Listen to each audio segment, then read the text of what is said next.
Welcome to the Fit to Talk podcast. You just found the #1 health and fitness podcast for performers. Congratulations. Well done.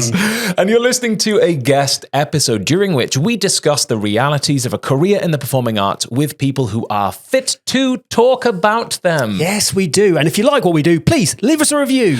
Also, if you like our meaningful, helpful, and accurate information, then you might want to be coached by us because that's what we do. And if so, then Fit to Perform is for you. Yes, it might be. You can find out more information over on Instagram, Fit to Perform West End, or on our website, fit-2.co.uk. And moving on, the reason you're listening, how you've got here in the first place, we have the most incredible guest for you today. I don't even know where to start with this guest.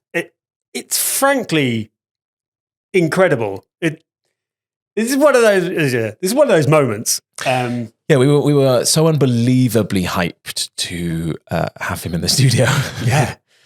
Okay, let me summarize. Let me give you some highlights. Les Mis. And what in Les Mis? All of it. He's done all of it. He's done all the parts in Les Mis. Phantom. Done all the parts. All the parts you want to play. Yeah. Phantom. Love Never Dies. Oh my God, yes. Yeah. Miss Saigon. Yes. Yeah. A Face in the Crowd.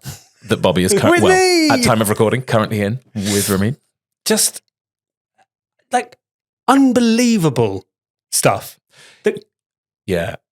So many shows that you will have seen him in, you know, all those roles, all the tapings of the 25th anniversary of Les Mis and the same one of Phantom, whichever one they televised of that. Yeah. It's him. He's there. Like, he was the leading guy and still is in music theatre. Like, for me, I said was because when I was in drama school, it was really, I couldn't tell him this face. Like, he was the guy. He mentioned people that he looked up to when he was learning his craft, and I'm like, he was that guy for me. Yeah. Like, he's the person I've watched, and I came to watch your show and I watched him again, and I was just like, he's so electric to watch on a stage. Like, yeah. The way he can actually, obviously his singing voice is insane, but it's his performance, his acting is what really, I think, for me, sets him apart. It's unbelievable. Like, I feel so privileged to have sat there and watched him work and watched him go through the process of the rehearsal period and watching him, as he says himself, put in the reps and put in the graft to the performance that I get to luckily see anytime I want because I'm offstage swing. He's magnificent, and it's like it's that could potentially sound like we're trying to just like big him up because we love him, but it's incredible to watch. It's incredible to watch, and his work ethic and the way he speaks about the industry and about the job and about everything, I think is truly kind of inspirational, and he's I think a wonderful role model for young performers. Yeah, and all performers. All performers, us, old performers like us, an inspiration in that sense. And to be a genuinely nice human being who's inspiring in life as well as on stage is kind of joyous. So we could ramble on all day, so we'll crack on. We'll cut it there. Please enjoy the riotously ravishing Ramin Karimloo.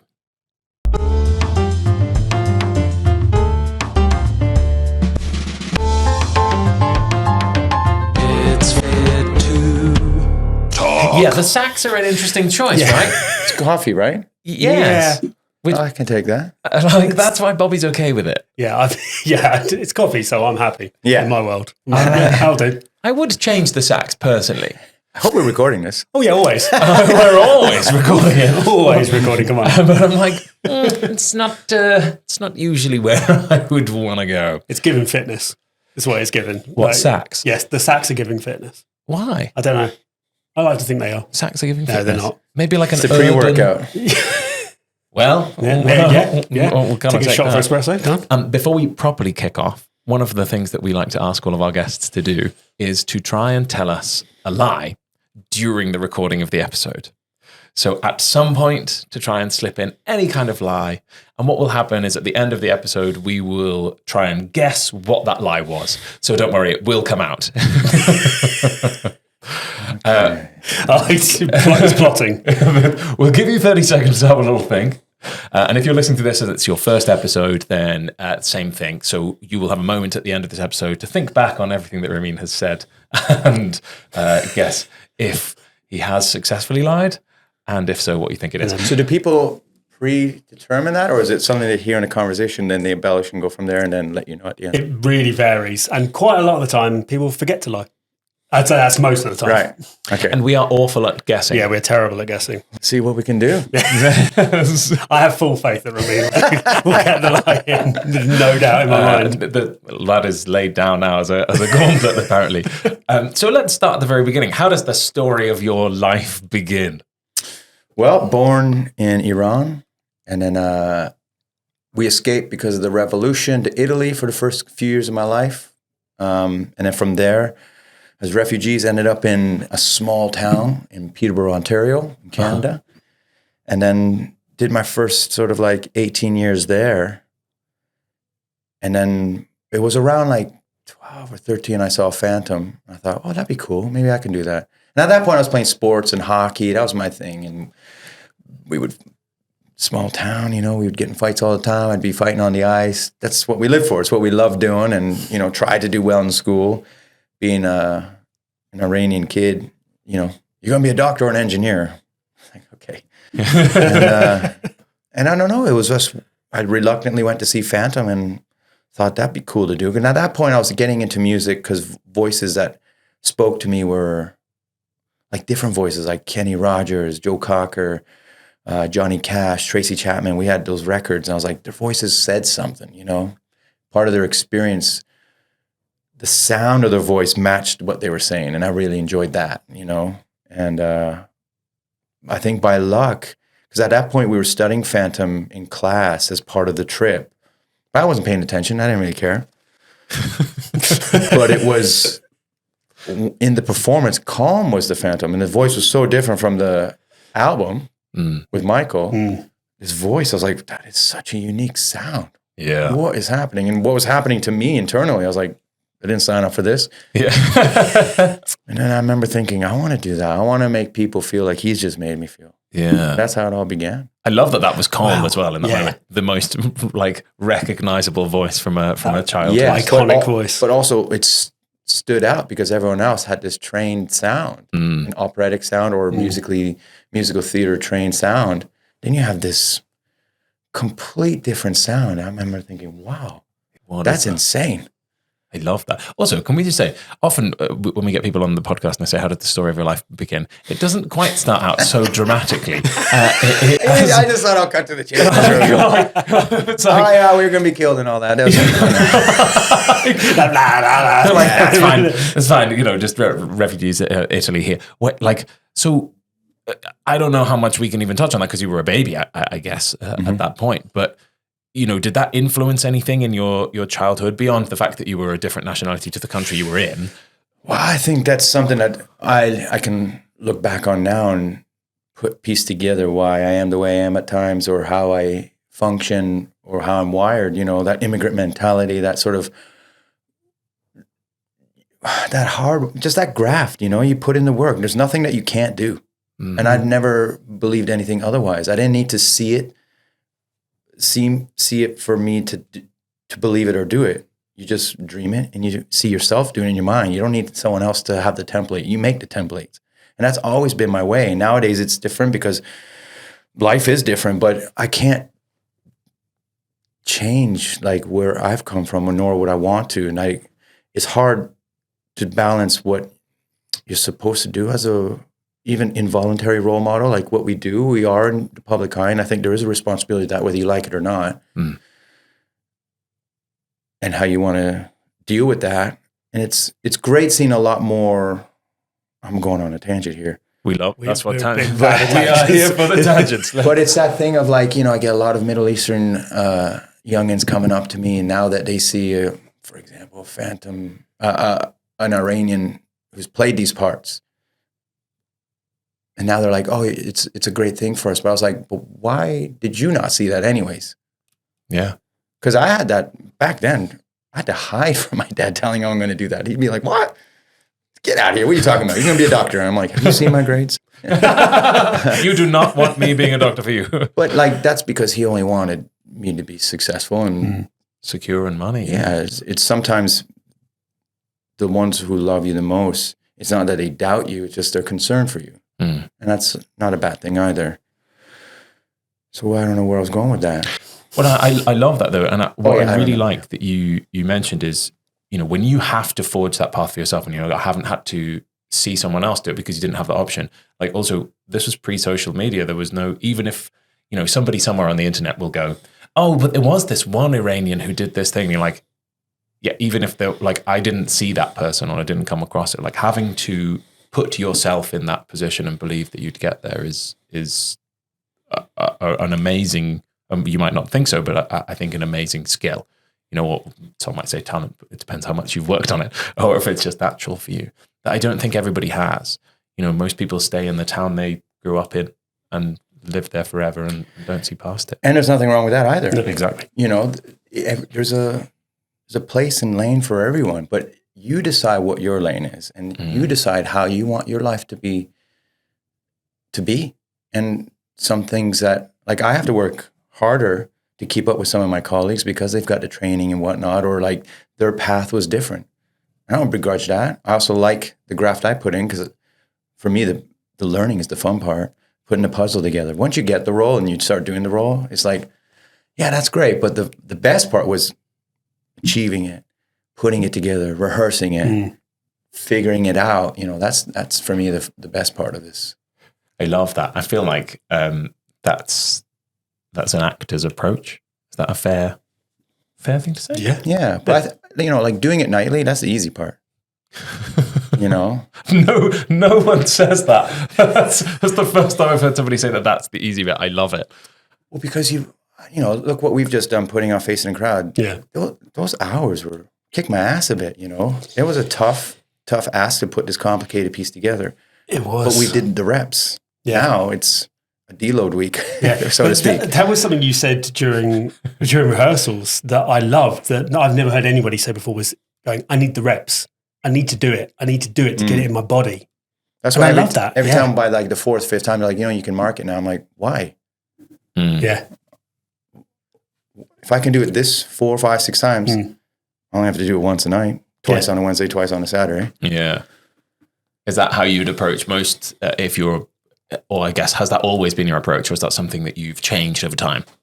No, I think it's instinctively always been how I work, because my body needs to be behind my mind and they need to be in sync. So I need, whether it's as an actor, whether it's in the gym, whether it's cooking, whether it's DIY, it's gotta be about the reps as much. Like you can read about as much, like for me, it's doing it that I finally learn it, and I feel it's a feeling process. Yeah, I really love that. And also a lot of the things that you've had to sing, we'll get to some more details of that a little bit later on, but I think most people would find them rather a challenging sing. And so to me, to hear that you're like, let me just do this full out every time is like, oh my God, my voice would be trashed if I had to do that back to back. But maybe that's an element in why, because every time you do it, it's always safe. It's always in that like full out. Well, I don't know if it's safe, but my rule of thumb is if it don't hurt, then it's got to be fine. Yeah. And look, I'm not saying by any means I'm some accomplished singer or whatnot. I've just got to do amazing things. There's going to be people who don't like what I did. That don't bother me. That's fine. It is what it is. But this is how I work and how I feel more energized and more hungry for learning now than ever. I actually feel more green now than I ever have. Really? Tell me more. I love this. Yeah. I don't know. Just I've taken some time over the last sort of 12 to 18 months for myself, a personal journey and growth thing. And it all comes down to not seeking validation like from an exterior source. So like, I'm an actor. It's not who I am. It's not part of my purpose. Maybe it is part of my purpose, but it's not who I am. So I can be happy without it. Relationships are bonuses, but you got to be happy in yourself before you then give to others, whether it's as an artist, as a lover, as a father, as a friend, as a worker. And those are things that I'm starting to lean into now. And it's made me have more fun with the industry now. It's not, everything's not the be and end all. Yeah. And now it's just exploration all the time and fun.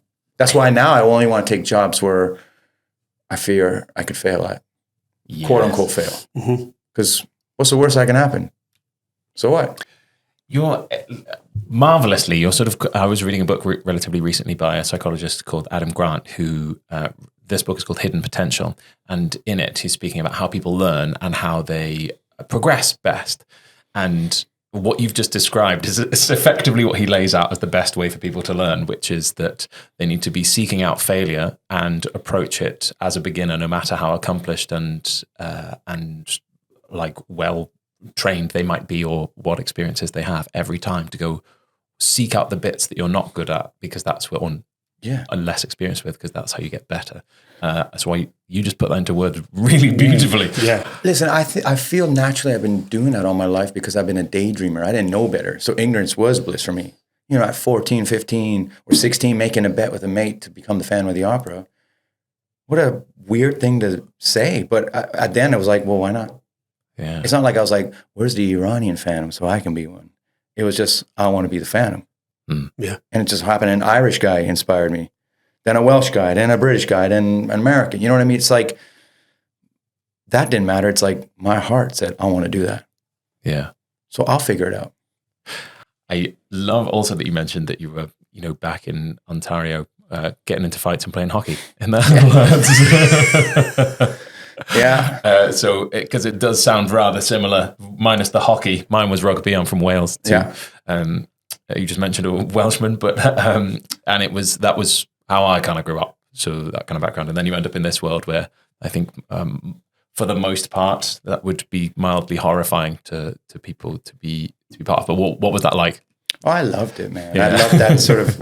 I think we need more sports and more physical contact in our sports and stuff. I've you watch the NFL now, and I think there needs to be a balance, because you want your players playing, not being concussed and getting out of the game. But I loved being a bit of the enforcer on the hockey team, throwing body checks, throwing down a bit on the ice. But I grew up at a different time. Like, you'd get into a fight, your friends would be around you, and nobody would jump in. They would just make sure no one else jumped in. Yeah. Even if I was getting my ass kicked. Yeah. Once it's done, we're all tired, you shake hand, and you're probably going to have a beer afterwards. Yeah. It's mates now, but you had that rite of passage. I'm not saying people should be doing that, but it was a good way of, it was an expression of oneself back then. Yes. But it's sort of like, again, I don't know, you play hurt. I think what we do is athletic as well. Like, heck, when I started this facing a crowd, day 2, effectively broke my ankle walking out of theater. There's a piece of bone still floating around in my ankle. Fantastic. That's why I haven't had time to get it fixed. Okay. I had to fly to Japan the next day. And on the plane, I was thinking, I feel like my ankle's going to explode. The pressure and the swelling on it. So I've just been strapping up with 2 straps every show and hope for the best. Plus, if I got a bit of a John Wayne limp, it goes good with Lonesome Roads. It suits a character. I just hope it doesn't heal incorrectly. That's my worry. And then if I do need surgery, do they have to break it to fix it? Depends what you've done. Have you seen a doctor? I just saw a physio twice, real quick. And did they teach me how to? He said, "There's a piece of bone floating around." It's just a motor. Good. But I'm still able to do stuff. Still able to work out and do the show. You're still jumping off it. Yeah, I might have to pull that back on the table. Like, I felt that yesterday. I'm not surprised. I feel like this is the stuff, though, because I'll tell similar stories where I'm like, and I didn't go to the hospital for like 8 weeks, and then it turned out I'd broken my knee or whatever it is. And then they're always the things that in 5 years' time you're like, I really should have gone at the time. Yeah, I think I might regret not going, but there's been no time. No. I was in Japan doing concerts. I remember like just trying to limp my way towards the mic and sweat and just like, okay, just get there and saying you're fine. Smile and wave, smile and wave. They're like, this guy's really sweating. He's really into this. I contemplated having a cane. I'm like, man, just take a cane out. Maybe you could if you just mimed it like it was a joke, maybe you'd get it. They'd be like, "Oh, he's doing a thing." You'd be like, "No, I really need this." Yeah, that's true. Like, I had to fake limp once as Phantom. did you? Yeah. You know, the mic pack. So we just said down once more. No. And it's coming into final air. So as I'm walking on, my mic pack slipped down my leg. Like literally just whoosh. But if I held my leg in a certain position, the actual transmitter wouldn't fall out. So now I'm doing the whole scene with this really weird limp that came out of nowhere. But it's the only way the mic wasn't going to fall out on stage because I thought, well, that would kill the illusion. I chose looking hurt over the actual. Well, he's scarred, isn't he? So I think you'd buy that. It's the next But day I wasn't when you get limping. notes. I wasn't limping in all the previous scenes. Yeah. It's literally like, what happened when they got out of the boat into the lair? Something happened. So I thought I'd leave them with them thinking about that. But then the worst part was when it came, I had to take my bow, and I'm like, do I carry on with the limp? Do I limp? I've committed to it. Because then it's going to pose even more questions. Yeah. So I limped for the bow. Nice. Made the choice. Some people are watching that performance going, I don't know what happened. Yeah, those here. people saw a special performance. They saw a new layer to that character. It's a thing in my career, though. It happened with Valjean, too. It was on Broadway. It was a Friday night. And we did the Jean Valjean is nothing now. Another story must begin. And I run off. And on the back of my calf, felt that. And I thought, who hit me? I thought my mate was messing around with me, or someone threw a elastic band. And as I'm still I'm thinking I'm still sprinting to my dressing room. But I bet if there was a video of it, I'd be as if I'm sprinting, but I'm going, beads of sweat again. And everyone's like, what's wrong? I said, I don't know. And I took off my boot, already this massive discoloration along my calf. I was like, I think I just tore my calf. Show's going on. We got to go on. So we're going on, and I'm getting through what is this fighting all about? Someone tear these. And I'm like, this is painful. So I go off after that bit because these are short scenes. And I said, there's a character in Paris who has got a cane. Go get the cane. So now for the rest of the show, because at this point, Valjean's getting older, I'll just use the cane. Yeah. And I still carried poor Marius. He's like, don't draw me. I'm like, I'll be fine. Because in my head, I was like, I'll hop with you on my shoulder. It's easier to go with what your body knows. Yeah. And let me just deal with that. And then I had a new manager watching that night. She was like, your aging process is amazing. Your physicality. And you were like, and then yes. I was like, that's such a good compliment, but I can't take credit for it because I'm literally in so much pain right now. So much pain. My calf just exploded. Did you have that one moment where you were like, maybe I should not say? Yeah. But then I knew I need to go to the hospital. Yeah. I'm going to need some help here. So glad you came. Would you help me across the road? Yeah. I actually need Marius to carry me now Please do. to the ambulance. I'm beginning to think I should probably physically warm up more. Now that you're saying these back to Looking back. at it. However, the mic thing's not my fault. No. The doctor did say there's nothing you could have done to prevent this from going. It just goes. Yeah. And me falling over before rehearsals there's a sidewalk. Yeah. Yeah. Not my It's I fault. blame the council. It's often that. I should for have sued everything. them. You should sue them. There's still time. Imagine they were But I didn't miss a show. I didn't go off. No. It's subsidized theater. How much am I going to get? It's so it's almost now old school in that mentality. I know we've spoken about this before. We have the same thing where we're like, in fact, we were speaking about it before recording this podcast earlier today, going, times have changed a bit and people now are in a place where, for lots of positive reasons, will go off far more frequently to take care of themselves. Whereas we're of a time where it's like, you don't go off unless you're making the show drastically worse by your presence in it. Yeah. We're definitely from that time, and I've definitely taken that viewpoint myself. Yeah, but my grace also will get extended because we didn't have the pressures of social media. We didn't. There's so much now that's just constantly being recorded and whatnot. So it does. I think self-care is vital. Yeah. But I also think there's things you can actually do when you think you can't. Yeah. But that's up to the person. Everyone's got a different disposition on it, and that's totally fine as well. 100%. I can only speak from how I would approach something, which is probably not always the smartest, to be fair. Oh yeah, I'm not saying that this is the smartest thing. Yeah, that we there's still do nothing it. about my approach that's healthy. No. I'm like, I'll go off only if I break my leg. Yeah, I was like, There's no healthy situation to be in. like, and that was still probably like, I can do it. Yeah, like, I can do it. Well, why can't this character have a broken leg? Yeah, come on. Well, I can tap dance, one hand, one foot. We're good. You're like, Well, that's the thing with Lonesome. I was like, well, he can limp. Yeah. Why can't he limp? yeah, he starts off homeless. Like he could have been injured in a fight. Yeah. Like the people would love him more. I'll just like, tell me why he can't limp. Yeah. I'm waiting. Yeah, give me the reason. And If you give me a good reason, then we'll I'll figure buy it out. it. You mentioned actually like people filming stuff and things, and actually you were in one of the first, or at least to my recollection, times where they filmed live musical with the Limis, anniversary concert when they did that, and that was like really like, hey, we're gonna film a version of this, and it's going to exist forever. Not like you're going to do it on a TV show. Like this is meant to be a version of the show that isn't like we've got 100 takes to do it. It's once through, and obviously you're under us in that. Was that the first time you'd done something like that, or am I Yeah, definitely. missing some stuff? And that was a turning point in my life and career as an artist. Because I remember thinking, walking into the O2, I'm like, this is beyond like anything I could comprehend. So what am I even trying to process? So I said to myself, I'm here as a fan. I'm here because we're celebrating a moment of this show's life.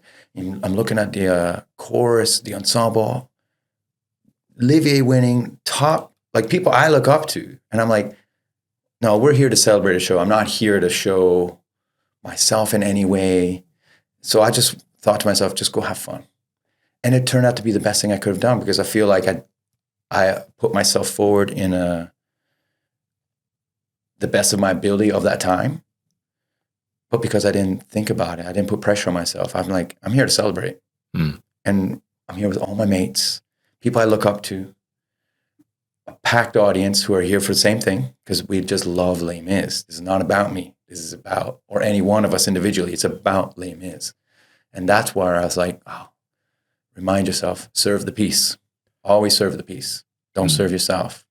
I love that. That is, and we were watching it a little bit. Yeah, we did. Actually, a little watch. That's a little watch. And now pretty much everybody are like they've all gone on to be incredibly, if they weren't already very, very well known, that's a star-studded What a lineup cast. if there ever was one. Like, And, to work with my buddy Hadley. I remember we were setting the bows when the original cast came on. We're looking at Calm, and I'm like, oh my God, there he is. Last time I saw Calm, I was waiting for an autograph. So I was like, I can't wait to like, wow. mate, how are you? Yeah. You inspired me. Yeah. And all the originals coming on. And me and Hadley are in the 25th anniversary cast where we're standing watching all the originals come. And I'm thinking, where's the original Andras?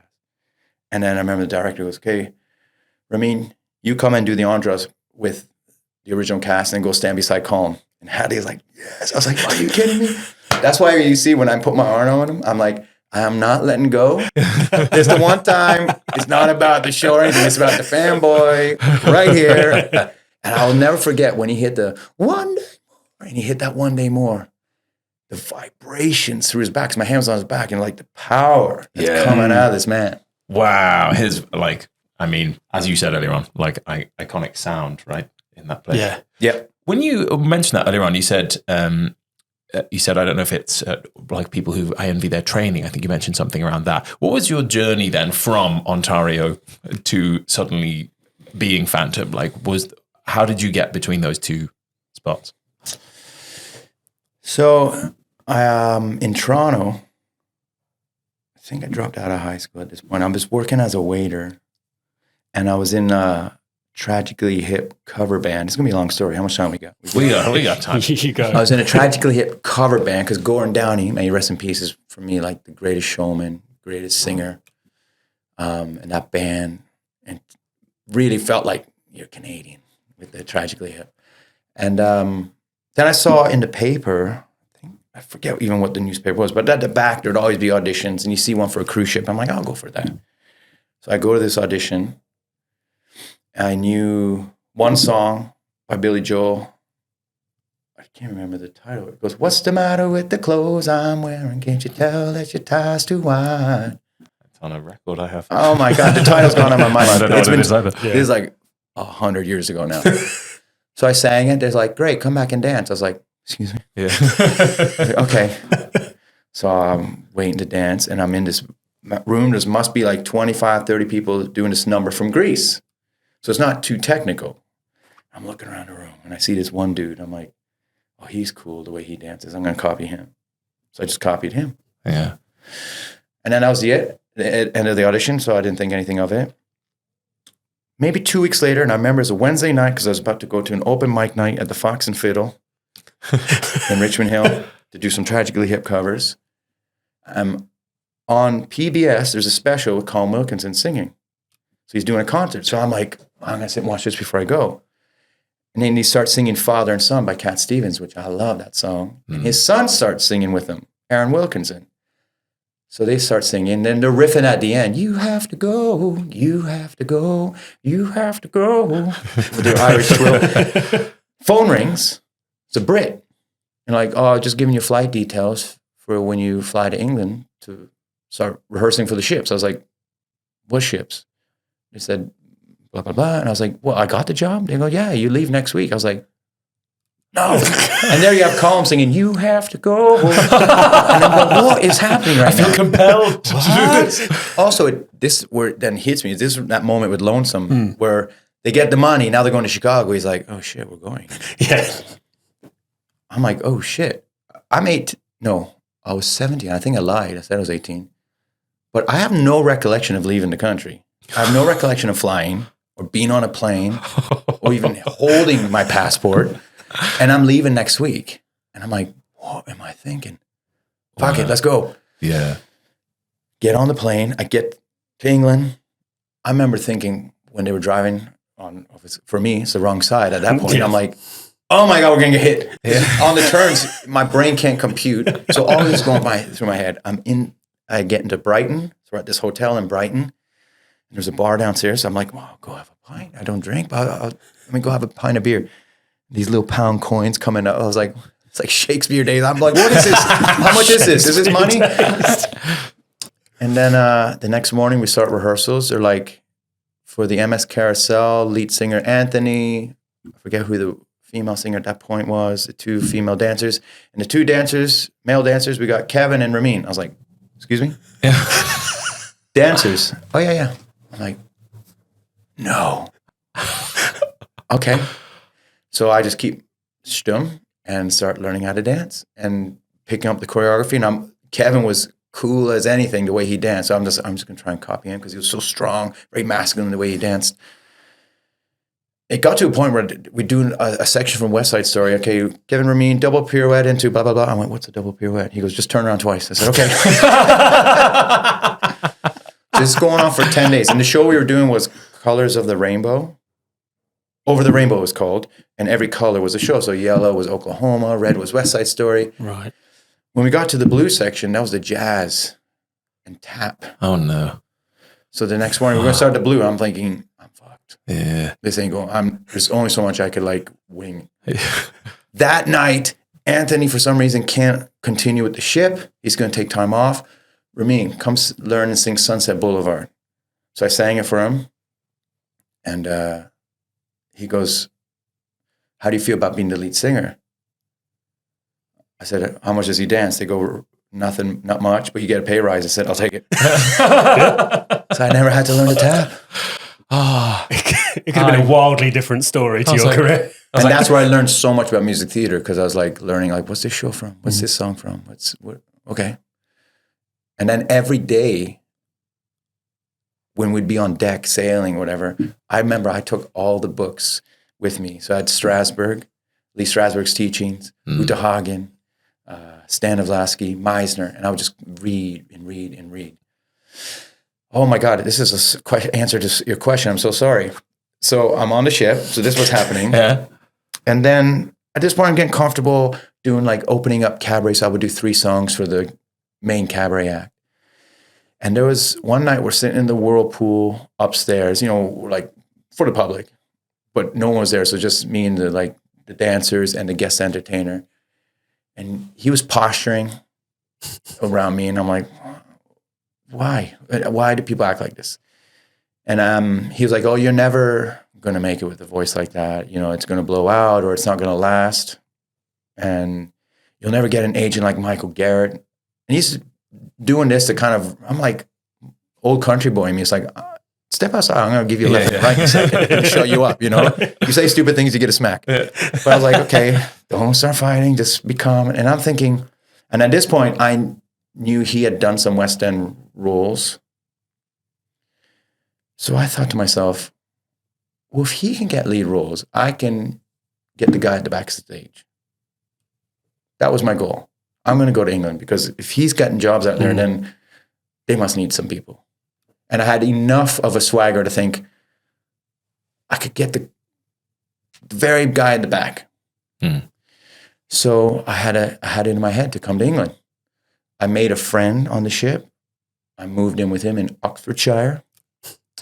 I started working in a factory that made the inside of those hand dryers in the washrooms. Yeah. There's a component in there that turns, and I had to like bend the metal. That was all day long. And pure forearm strength. Well, the machine bent. I just had to put it and just do that. Just all by hand. End the day with like forearms like massive. I remember making like £30 an hour thinking, yeah, man, I'm doing all right. But I remember thinking, I was sitting like, okay, so I bet I'd be the Phantom. How am I going to get there from here? So I remember someone on the ship's like, you got to go to Pineapple Dance Studios. I'm like, okay. So I go over there and I'm like, oh my God. Sensory overload. And also like your confidence. You're like, oh my God, these people know what they're doing. And, and then back in the day where there's no cell phones, well, I didn't have one. You know, there'd be where people would offer their services, then you take a little thing off the paper. So I just saw I should learn a theater song. So I just went and took a name, went and sang for him. And he was very complimentary about my range and the rawness. He goes, you don't have an agent? Come back next week. And I know an agent who's going to come. I'll get him to come hear you sing. I'm like, yeah, okay. So I came back. I started singing through some repertoire that I was learning, not knowing the agent was already there listening. So he comes in and he goes, hi, I'm Michael Garrett. Yes. And I was like, oh, yes. That's the guy. That's the guy where that son bitch yeah. said I wasn't going to ever get, let alone. Now he's here asking. And what I loved about Michael, and he said, I really like what you do. I can't promise you anything, but I definitely get on the phone and try and get you in the room. Like, that's all I can ask for. Because the rest is up to me. Yeah. And then from there, things just happened. I was very fortunate to always, I've said my life has been like a pinball, but I've been bouncing off amazing things. And I'd like to think I've checked my ego enough to always be like, what can I learn from here? How do I get better? How can I be better than yesterday?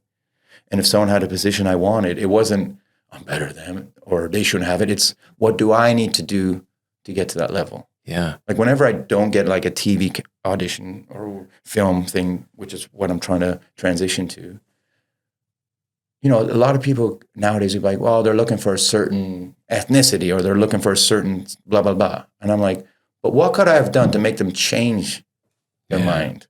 For them to go, well, we were looking for this, but this has changed our mind. Yeah. What could I do that would have been brave or just not be different for the sake of being different, but was I totally dialed in? Yeah. So there's Michael Garrett. And then we have a 7-year relationship as a agent and artist. And it was, I owe so much to him still. And I still think of him with so much admiration. And I remember thinking, what are the odds? That literally 18 months ago, that jabroni was like, you're never going to get this. Now, maybe my voice will blow out sooner than I hoped to, but it's been fun. I think you've made the point. Whoever the guy is, he's going out. Damn it. But I love that you, when you were jumping back, or if we do jump back just a little bit, you know, you mentioned that it's always been about what you could learn. You know, on that very first cruise contract, when you were thrust into those things, you came out with a whole load of musical knowledge, but you could have not done. Do you know what I mean? It's because you went, what is this from? And decided to pursue that. And so I just wanted to highlight that actually that was an example. Well, that was fear. Like I used to have imposter syndrome. And also I knew that even like making what I was making on a cruise ship, I wanted to deserve it as well. And I knew I had lots to learn. Because then when I looked, the people I looked up to, you know, De Niro, Pacino, Brando, Jimmy Dean, Sam Rockwell, those guys had crafts. So I'm like, okay, well, what do they do? Anytime they mentioned something, whether it was an acting coach or a certain, anything that I could like get my hands on, I would go there and learn. Because I'm like, well, if they done it, then I should do it. I love that you mentioned Sam Rockwell in that as well. Oh, he's so good. Oh my God. He's the man. Like, what can't he do? like, Yeah. tap, maybe? He can. Well, no, he did Fosse. Oh, for God's sake. He trained as a dancer. Damn it. That's one thing. When I saw him do Fosse, I was like, no. He Like, couldn't just have learned it for then I heard, I read, researched, I'm like, oh, he did train as a dancer back in the day. I'm like, okay, he's still brilliant, but okay, like, fine. Okay. He can have. It's like a little bit of pressure off. You're like, I don't have to learn to tap dance now. But there's every now and then, I'm like, if I'm stuck at putting the puzzle, the character together in rehearsals, like I sit down, what would Sam Rockwell do? What would Mark Rylance do? You know what? They would just, maybe they would just try something and see what happens. I love this because you mentioned, you know, Strasbourg, Uta and all of the, you know, classic Stanislavski, all these people that, you know, people used to sort of piece together. But here's the madness, right? When you teach at a drama school, they've paid lots and lots of money to go and actually be at that drama school. And you've got people brought in, often us sometimes, to go and teach them. And yet I would say that the majority of those students will finish their course and never have read those books. I agree. I've seen it firsthand. And I just think, look, if I could do it all again and be in an institution, of course I would do it. Because then the reference is already there. Like when people mention songs, I'm like, what's that from? You know? And so it takes me longer. But, you know, no one can hold your hand. No one can like, where's the hunger to figure things out for yourself and get ahead of the game? Just like knowledge is inspiring. The more I learn, the more inspired I get. So I don't know why I don't know what they're waiting for. I agree. It's almost, for me, it's almost annoying. Well, you know, I don't tend to I try, even though we started an academy, I've opened up an academy, but there's a reason for that. It's not so much so I can teach, it's to bring proper teachers. Because when we start concertizing around the world, my business partner, Earl Carpenter, I was like, we can't just go make money, do a concert, and then leave. Like, there's got to be more to it. This comes over to the last 18 months of doing work on myself in purpose. So I was like, what if we started an academy where we actually give where we go access to what we do? And it's not so much because we do it better. It's just showing them how things we work over here. But then at the same time, I want to learn how you work. This happened when I started working with like going to Japan, and we do half the cast is Japanese, half are international. It's such an amazing experience. So I'm like, okay, well, let's start seeing if we can like offer more of our time as well as the show, and maybe put that on the back end. And what I found when I do once in a while go as a Q&A, maybe give an opinion if they do a song or something, it blows my mind that they haven't heard of those books. And I don't think a teacher should be the one who necessarily gets that in your mind. You should already have that, and then go discuss that with the teacher maybe. Exactly. And use them as a reference for that. But I don't know. Otherwise it's like... I'm too old now to kind of like dive into it. So all we can do is offer with the academy just our experience and a shared community, you know? Yeah. But that's why like I've pushed away from social media. I've handed that over to management because I'm like, that's just noise. It's a great tool, but I don't need to use the tool. I don't need to promote things. And it just gives me more time and mental space to keep getting better. Yeah, no, that's the dream, isn't it?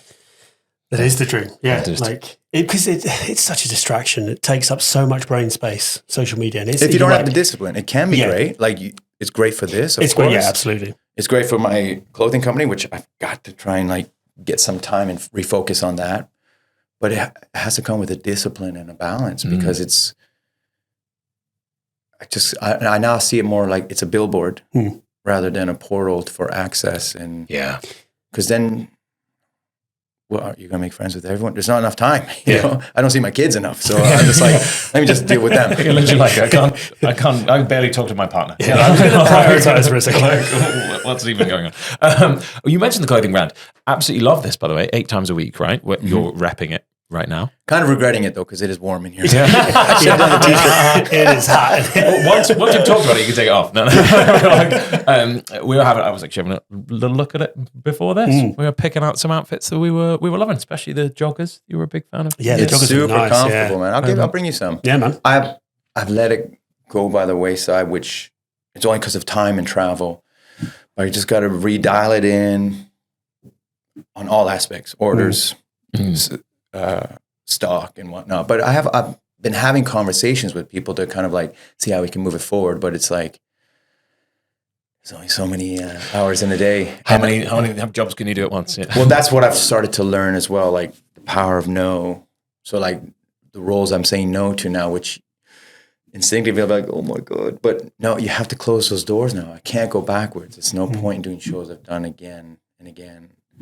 So but by doing that, then you start freeing up space to kind of go, okay, yeah, let's be brave and do some new things. So I got to bring on, I think, some people for 8X to fly properly. Well, it's still checking out because it looks wicked. Yeah, it's awesome stuff. But what it does tell us is that, you are also into, you've mentioned the gym already, you are also into fitness and taking care of yourself so that you can fight through a broken ankle and continue doing shows. Personally, I really remember, I don't remember what the job you were doing was at the time, but you were doing Insanity at the time. Oh, yeah. And you were doing it like outside the theater in like... Oh, I was touring with my band. Yeah, we were doing that was it. You remember that? Yes, yeah. I remember that at that time because I think I had done Insanity relatively recently, and then I saw that you were doing it, and I was like, he's having to do it in a car park, and it's horrendous. Yeah, because I was getting out of shape, and I was not feeling good about myself. So it wasn't about getting sick packs or certain shapes. I just wanted to feel good. Yeah. And then I went through a bodybuilding phase where it became more about the aesthetics. But now working out for me is therapy. It's mental space. And whatever byproducts come from that, that's really dictated by my diet. Yeah. And for the past few months, I've pushed myself up to 200 pounds. I haven't walked around at 200 pounds since I was Jean Valjean. Yeah. And it was nice. I got to eat. And, but then, for certain roles like Lonesome, I don't think he'd be as thick. So, I dropped 15 pounds and whatever. But I work out because it's a mental thing. I jog because it's time for me to think. I shut off. Especially with dodgy ankles. I'm like, okay, I really have to just be present. I find that's quite often the case, that journey that you described, that, people start because they want to lose weight or gain muscle or feel better, whatever it might be. And then they'll sort of swap to one of the other goals. And then over time, if they've been consistent firing through that, they'll start to go, oh, I just feel better when I do this thing. And it has nothing to do with a certain size or a certain look because, health comes in a wide spectrum. Aesthetics is more just preference. Preference and what you're going for. And what for me, it's dictated by the characters. But I just want to feel uncomfortable at some point every day. Yeah. So whether it's artistically, physically, and mentally, those things I try and hit every day. So every day a program I've designed for myself, I'm like, I don't want to do that. But I do it and I feel better for it afterwards. And I like that feeling of being uncomfortable. I like feeling like, I'm not going to make that. But again, that's a personal thing. But I enjoy overcoming that. Like today's cardio thing with the rower, I was like, I don't like the look of you. But I'm glad I did. I'm like, I feel great. What did you do? It sounds, when it's written down, if it looks easy. Yeah. And you think it's easy. It's never easy. You're done. Yeah. So, particularly with rowing. 4 minutes flat out, you say? Yeah, I could do 4 minutes. No. So I was doing heavy lifting and then I thought end with, what was today? Today was overhead press with rows and incline. And then the rowing was 600 meters, 1 minute off, 500 meters, 1 minute off, down to 2, and then back up to 6. That's a Bobby level of conditioning. That's my kind of conditioning. What it recommended was keep your 500 meter split at about 142. that's That was a challenge, was it? Were you like, I'm going to beat that? I did not get near it. No. that's fast. I stayed at around 150. Yeah, 142 is 142 fast. would be pretty full out. Yeah. 150, I still wanted to like quit. Yeah, because that ladder is. That I have in fact programmed that ladder in the past for some clients, and it's cruelty. But I like that rough. feeling of I might not make it. Yeah, it's like, but I think that comes from like that whole thing you spoke about, hunger, like, and wanting to grow. Like when you're in that kind of pain cave, like that is when you grow. That is when and it's addictive. You have to fight yourself out of that situation. And if what you were given as a goal, if what you were given as a goal was 142, then if you're repeating that for a few weeks, you're like, I will make it. I will. And there's get to days 142, on my because I record all my lifts, and let's say yesterday's squat 140K for 3 reps. Mm-hmm. If I couldn't get it and I hit 2, I'll write 2, and then not adjust the weights because then I have something to work towards. Yeah, hell yeah. But that might be boring for many people. Hey, do you know what? And I agree. not for this crowd. Yeah, this crowd. But also, like, I think it's interesting for people who are listening to go, hey, how do you go about your life? A life that has included all of these amazing things that you've mentioned, like a pinball bouncing through between them. Like, what is the day-to-day of that? And obviously that is at some point wearing too many hats and going, like, I'm learning to say no, but also how you take care of yourself is something they can learn and by hearing. And I'm trying to find that balance because I've had equal amount, if not more, people saying that they got themselves going to the gym or being active. You know, a lot of people tell me specifically how much weight they lost, but I'm not a fitness guru. I'm not here to make money off fitness. I'm not here to tell people about fitness. I only would share it, and I share it less now because I'm trying to find that balance because I don't want people to think you have to either. Now, personally, do I think as humans we're meant to be sedentary? No. So do what you can, but you have to have fun. Yeah. To feel good about yourself, and that's up to the person as to what they want to do to feel good about themselves. We've got to finish the story. We've still got young Ramin going. Well, that's all there is. Yeah. What are you talking about? Sorry, teenager Ramin saying making a bet that he's going to play the Phantom of the Opera, and what we don't have is just the last bit of how that happened. Right. So my first job. How are we for time? We've got about 10 minutes. Okay, so I'm with Michael Garrett. He sends me to an audition for Regent's Park Open Air, Pirates of Penzance. Again, ignorance is bliss. I didn't know that was quite the prestigious place to work. And I sang Make Them Hear You from Ragtime because I was a big fan of Brian Stokes and thought that was the coolest character and the coolest song. And Kathy JZMD was very complimentary about my range. And then next thing I know, I'm offered, I'll never forget. So I get this contract for the Pirates of Penzance, understudying Gary Wilmot, who's still a buddy of mine after all these years. Talk about learning from old school mentality and work ethic. Some of the things he shared with me and taught me, I still haven't forget. I can still hear him saying these things. But I remember getting the contract through and it said, I don't know, was it like 320 pounds a week, something like that as Pirate King. And under it said US and then like U/S 20 pounds. And I phoned my agent, what does that mean? He said, oh, it's your understudy fee. I said, what is an understudy? Oh, for Pirate King, you're going to understudy the Pirate King. I said, so what, I get that money. How does that work? Because at this point, I'm newlywed. I'm like, I just want to support my wife, make sure she's not. I promised her she'd never be the wife of a starving actor.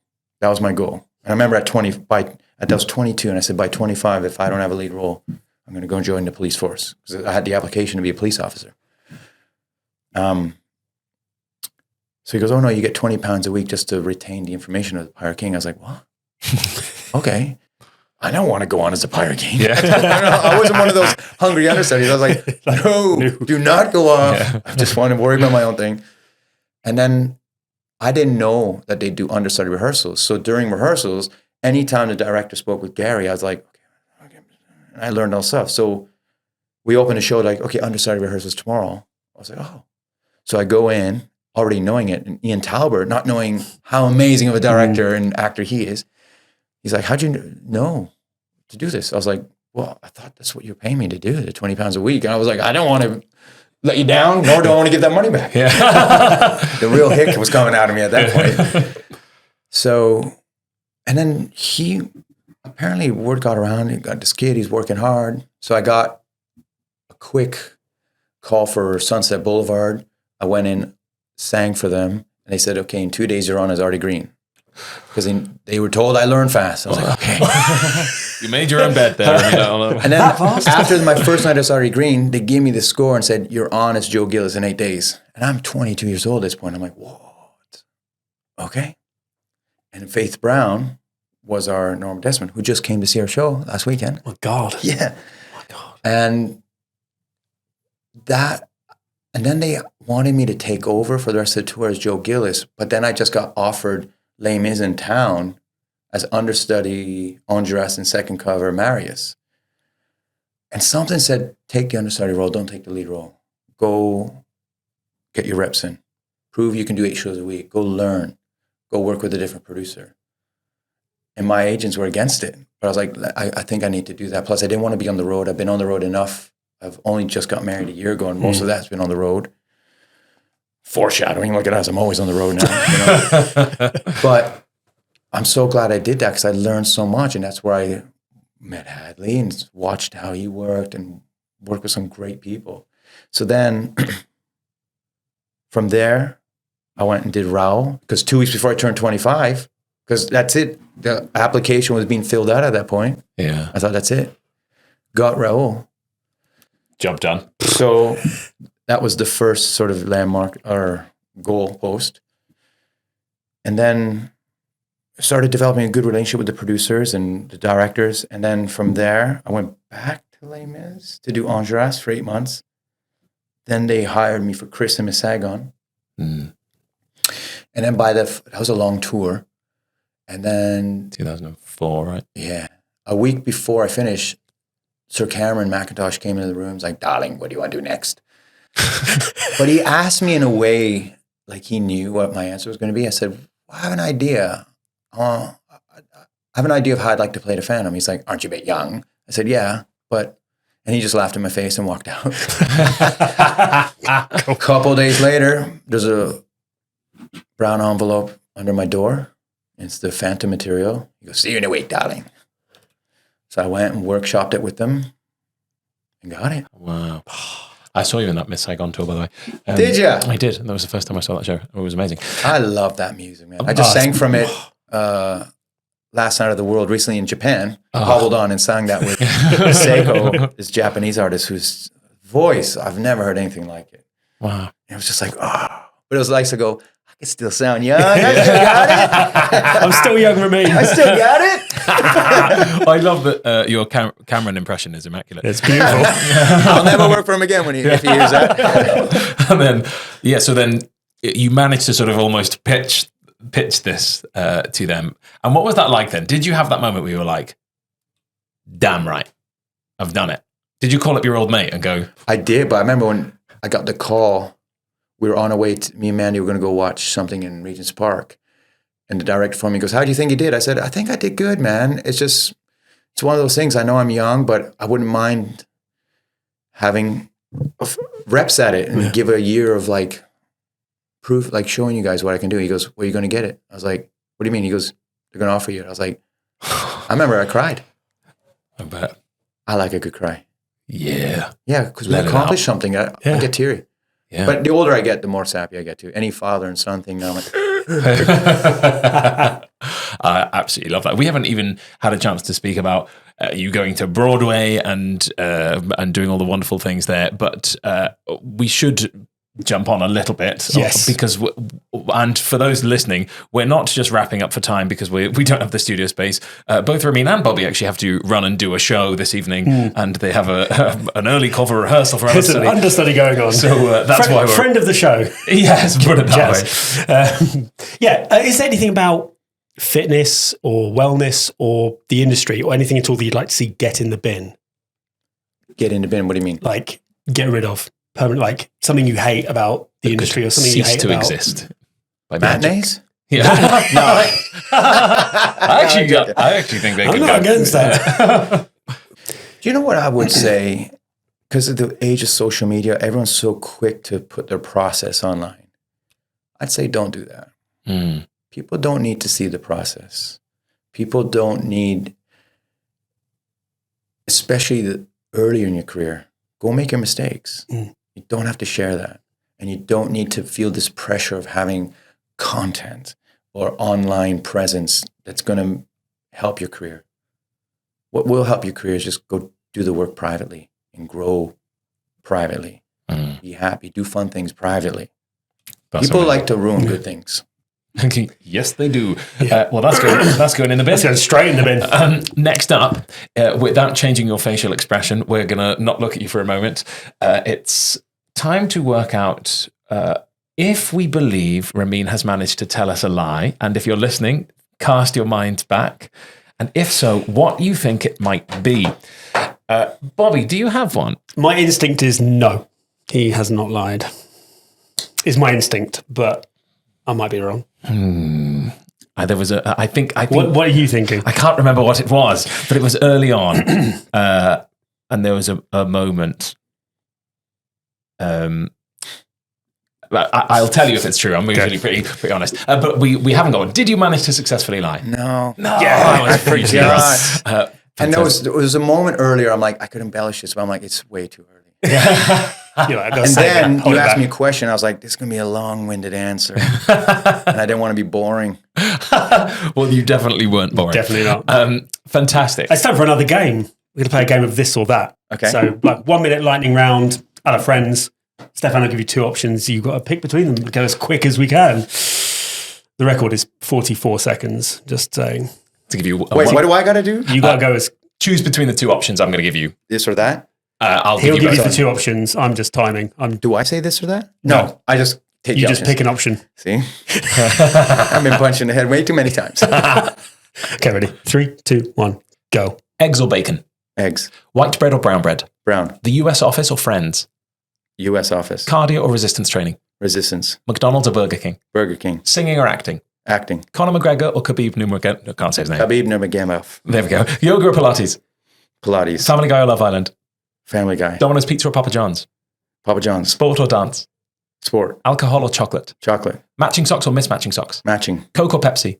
Pepsi. Insanity or P90X? Insanity. Game of Thrones or Glee? Game of Thrones. Books or Kindle? Books. Clean shaven or beard? Clean shaven. Personal chef or personal stylist? Personal stylist. Opening night or press night? Opening night. Sexy or smart?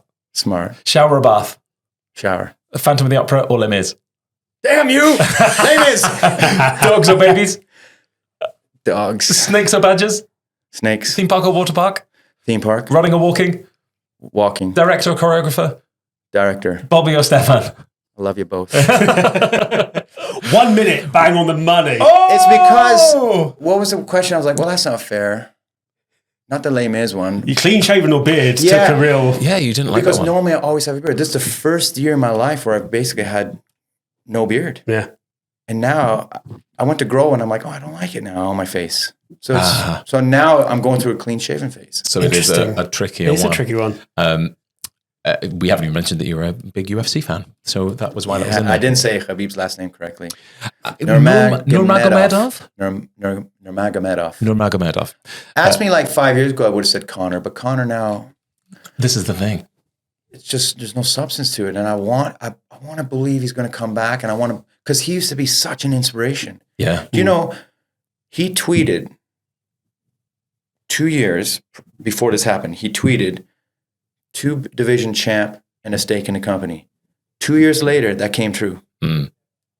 And this is that you That's get the, unreal. And like, Yeah. it wasn't long before that, he was on the dole yeah. and just fighting in Cage Warriors. Like, all that was like, he had no money. And within like 6-7 years, he's now close to a billionaire. Yeah. Not that money, I'm But it not was saying his that's goal. the right, It was but the I'm goal. like, you've changed your life, Yeah. man. Because he would manifest it. Yeah. And he said something once, and this is where it goes with that thing of like, I don't need to see someone else do it. But if I don't see myself do it, how can you not do it? Yeah. How can you do it? Hmm. If you can't see yourself doing it?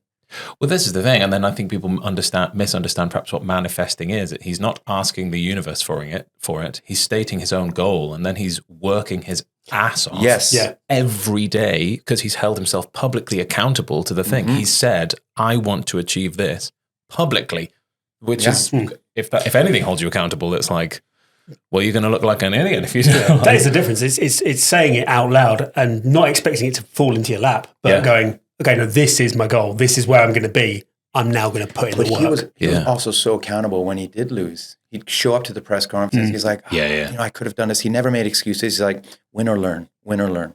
Yeah. I'm like, that's awesome. Yeah.